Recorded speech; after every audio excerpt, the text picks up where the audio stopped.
This is, in fact, a very big year for Spyro. It's his 10-year anniversary for the franchise, and from a feature perspective, we're doing a lot of things for the first time.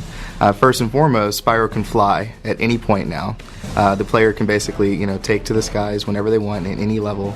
There's no restriction, and that's new to the franchise because in the previous titles, you either basically would jump and glide to a descent, or you were in a flying arena where you could do nothing but fly for that portion of the level. So we're really excited to sort of open up the gameplay and allow people that freedom that comes with flying.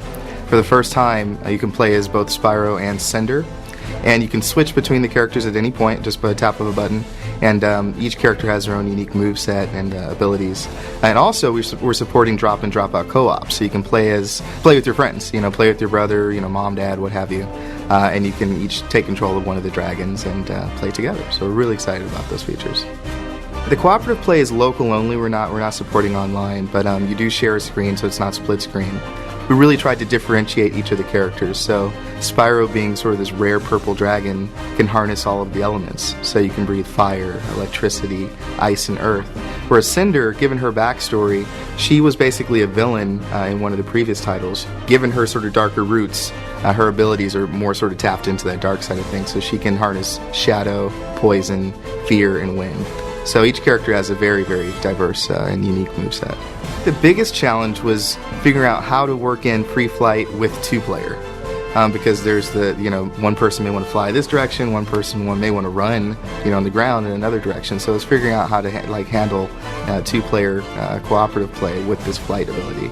And the solution that we have in place, there's more or less like a tether between the two characters that keeps them more or less together within the same space.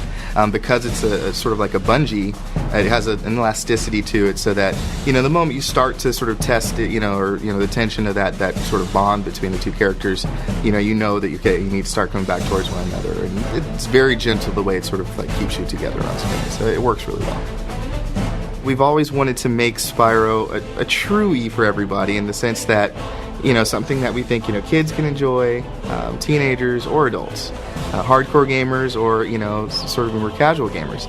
Our combat system, for instance, your more experienced player might pull off 30-40 hit combos, and they're going to be rewarded for that by getting more experience gems and what have you. So there's definitely a layered sort of approach to how we've looked at things. Well, this is part 3 of a trilogy, so really the last 2 titles have sort of led up to everything that's happening in this game. This being the 3rd chapter, the Dark Master has been this sort of evil presence that we've referenced that's been sort of looming in the previous games. He's now been resurrected, and he's sort of been set free upon the world, so he's sort of thrusting the world into darkness. And Spyro and Cinder, at the end of the Eternal Night, the last game, they were in the middle of this mountain that was more or less collapsing on top of them. So Spyro, to save their lives, cocooned them in this sort of like this magical sort of gem. And a couple years have passed, and they're now basically freed from this gem. And they see that the world has been thrust into darkness. We're bringing back Elijah Wood as the voice of Spyro. Gary Oldman has also come back as the voice of Ignitus, who's like a fire dragon, like an elder dragon.